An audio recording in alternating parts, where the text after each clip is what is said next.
Okay, installed the second fuel rail right here, and the first fuel rail, and I am going to install the second one. They're a little bit of tricky to get in there, so yeah, that's what I'm doing next.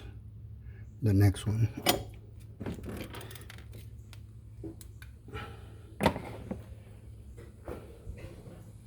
And here's the other fuel rail.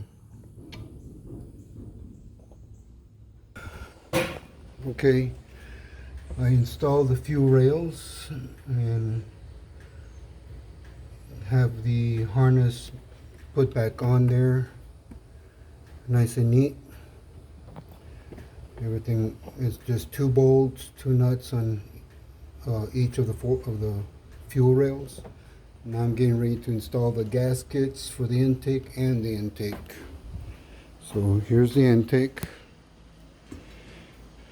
The gasket's gonna go there. I got genuine parts from Toyota. So yeah, that's what I'm doing next. Installing the intake, 8 bolts.